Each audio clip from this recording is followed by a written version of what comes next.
is Karen Smith. I'm a professor of international relations at the LSE, and I'm also head of department. I'm Theresa Squatrito, and I'm an assistant professor of international relations at the LSE.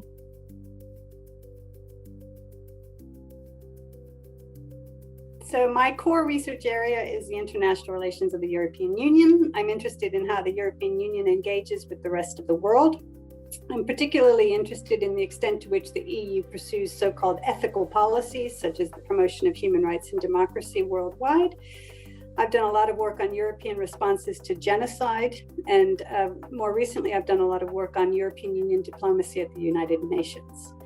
I got into this area a very long time ago, in the beginning of the 1990s, when I was working as a freelance editor and journalist in Italy, and I was working on the single European market. But at the same time, I was noticing the negotiations that were happening on the Maastricht Treaty. And part of the Maastricht Treaty sets up what's called the common foreign policy, and I found this development quite fascinating. I had studied international relations before, and a key tenet of international relations, or key belief of many international relations theorists at least, is that state sovereignty is sort of sacrosanct, and states would never integrate on a core area such as foreign policy. And yet what I was seeing was that the European Union member states were increasingly willing to do a lot more in terms of cooperation on foreign policy. So I ditched the whole journalism thing, and I went and did a PhD on EU foreign policy, the cooperation on EU policy towards Central and Eastern Europe. And then my career developed from there. So I study international institutions, and for me, this includes international organizations like the United Nations, the WTO, the European Union, so some of the big well-known institutions, but I also look at institutions that are lesser known, including the Commonwealth Secretariat or the East African Community or the Caribbean Community. And in looking at these institutions, I also have paid attention to international courts as a particular type of international institution. And across international institutions, I'm interested in three kind of main aspects of them. The first is concerns around their legitimacy. This has become especially important as a lot of them kind of faced what some people call a legitimacy crisis. I'm interested in their performance and how they do what they do and what they do, as well as their design. So what institutional features do they have? And generally, I try to connect these three aspects to see, for example, whether or not their design has an impact on their performance, or whether or not their performance has an impact on their legitimacy. So I came about this line of research, I think indirectly, because as an American, I always thought of courts as political institutions. I think that's very common in everyday kind of political thought about courts in the US. And so that inspired me to think about the extent to which other courts outside the US, in particular international courts, are also political institutions. So that led me to my PhD work and eventually my dissertation, which looked at the European Court of Human Rights and the European Court of Justice. In doing that, then I became more familiar with the broader institutions that those courts are embedded within.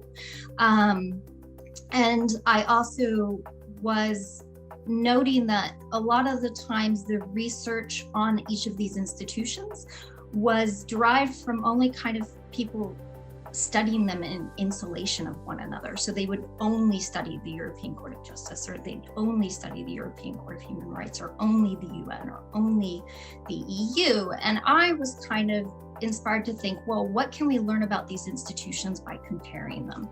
So overall, my research also really places emphasis on learning about international institutions through the process of comparison.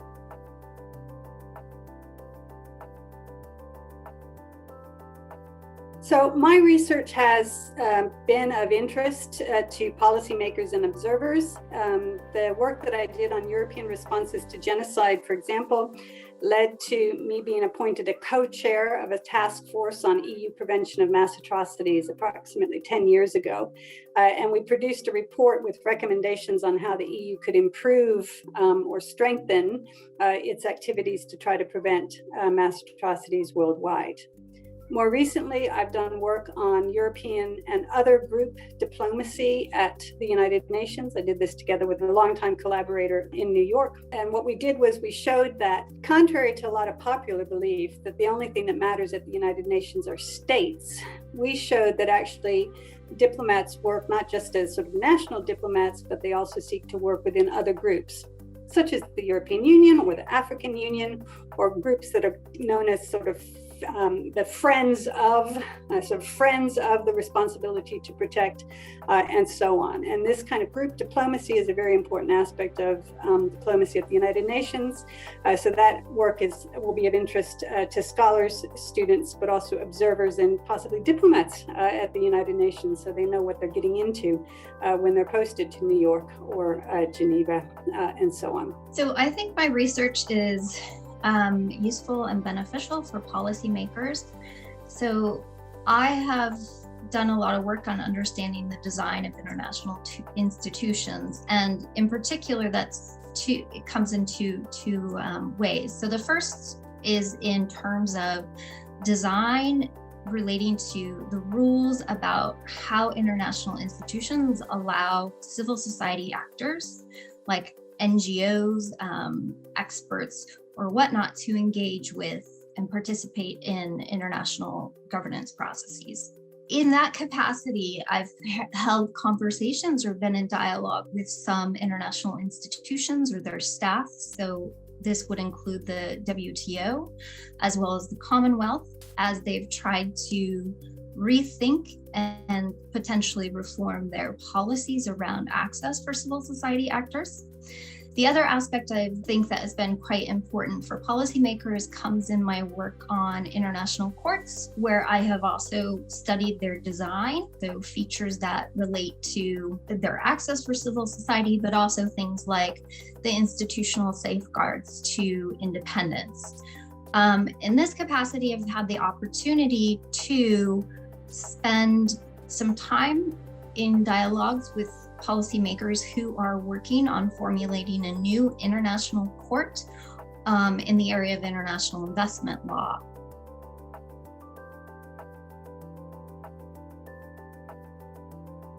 The International Institutions Law and Ethics Cluster is one of the core clusters in the International Relations Department. It brings together faculty members, including fellows and postdocs, as well as PhD students who are interested in international institutions, international law, and international ethics. And both Theresa and I have been co-chairs, not at the same time, not overlapping, but we've both been co-chairs of the cluster in the past.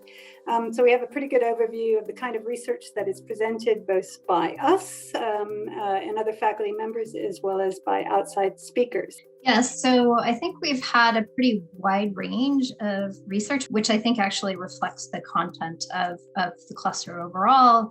And that is, we've had people that explore and look at international institutions in their more formalized form, or international law in its more formalized form, where it's like codified.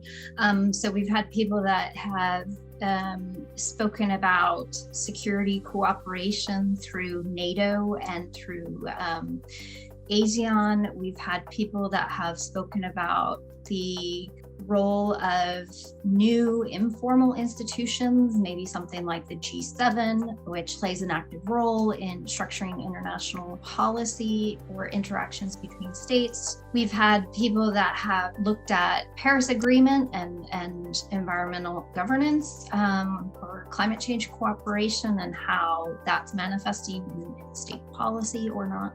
So we've had people that have presented on a whole range of issues. But I think at the core of all of this is it's starting from the premise that international institutions, law, and ethics matter. and then thinking about and asking how it matters, when it matters. And I think this illustrates a real kind of evolution of the development of the literature or of the field of international relations. Because if we go back, there was a very, a point in time in which international institutions or law was dismissed as even being relevant. And so I think where we are today is and what the cluster really has looked at is all the ways in which international institutions and ethics actually have an impact.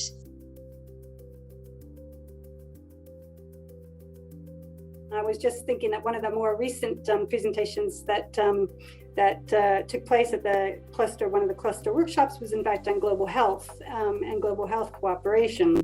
And of course, one of the reasons why we're talking to each other on Zoom is because of this global pandemic that has confined us all to our four walls for quite a long time. So, but even in terms of thinking about cooperation on global health, there's been a lot of criticism of the World Health Organization. But without it, and without things like COVAX, so this sort of international this attempt to get vaccines to poorer countries, I mean, where would we be?